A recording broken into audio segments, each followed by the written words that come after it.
Hi there, welcome to my channel. Today we're going to be trying out a little bit of a new format where I take a bit of an in-depth look at some of my favorite albums and share my opinions on them with you. And the album we're taking a look at today is Dying Is Your Latest Fashion by the band Escape the Fate. Before we get started, if you're a fan of this style of content where we just chill out and kind of talk about music, please consider liking the video and subscribing to my channel. It really helps me out a lot. So let's get into it.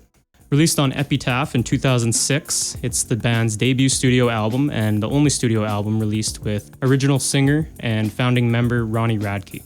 So the album kicks off with the track The Webs We Weave. It's a pretty high energy opener with some catchy guitar riffs, great vocal melodies. Ronnie Radke's ability to seamlessly shift between the clean vocals and the harsh vocals is immediately showcased. So for The Webs We Weave, I would say it's a 7.5. Not the strongest of the album, but still a great track. Then track 2, we'll just call the song Chariot for simplicity's sake. The beautifully dark lyrics are a highlight of the album in general, but on this song it particularly stands out to me in that regard. I've heard an interview where Ronnie Radke talks about the lyrics in this album as being silly and not really meaning anything.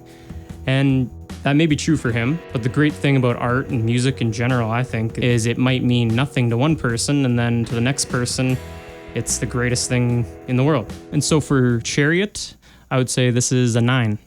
Great song, one of my favorites from the album. Not the best from the album in my opinion, but still a great song. And track 3, we got Situations. One of the catchiest, well-executed singles I can think of from a band, honestly.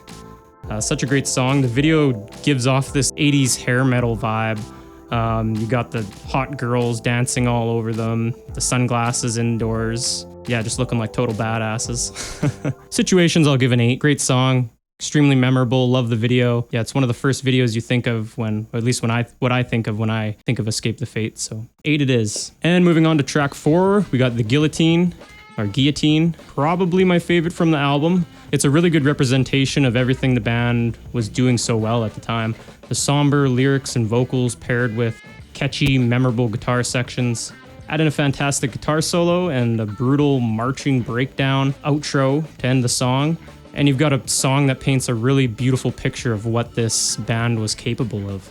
And it's a huge shame, I think, that we never really got to see what this band would have came out with next as a follow-up to this record. Would have been really cool to see what that would have sounded like.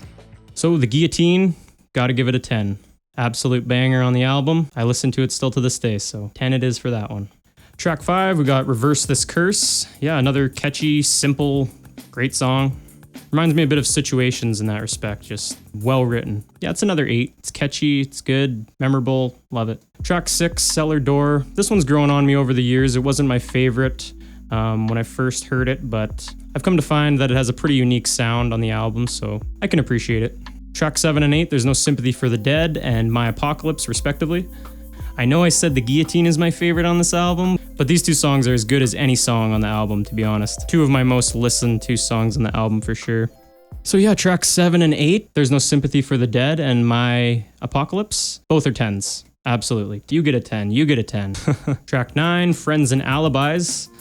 Solid song, not the best from the album for me, but it's certainly a good one. I'm gonna say that's another 7.5. It's kind of like the opening track, The Webs We Weave. It is a great catchy track, so 7.5. Second last song from the album is another great one. It's Not Good Enough for the Truth in Cliche.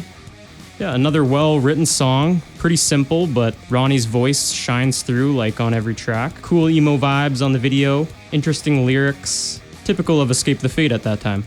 This used to be one of my favorite songs when I first found this band. Probably would have been a 10 then, but I'm gonna say 8 as of now. The album ends with a more experimental acoustic track called The Day I Left the Womb. It seems like a pretty personal, emotional type of song for the lead singer Ronnie Radke, and you can even find some pretty recent live footage of him performing a rendition of this song with his current band, Falling in Reverse. So definitely check that out. Yeah, really great way to wrap up the album with a bit of a curveball to throw in there for the end. It's kind of nice. The Day I Left the Womb. I'm gonna give this song a 7. So yeah, that's pretty much it. I highly recommend checking out this album. It's a definite 10 out of 10 for me. And again, if you enjoy this kind of content, please consider liking the video and subscribing to my channel. Hit the notification bell so you can stay up to date on all my latest content. There's a lot more coming, so yeah. All right, have a good one, guys. Peace out.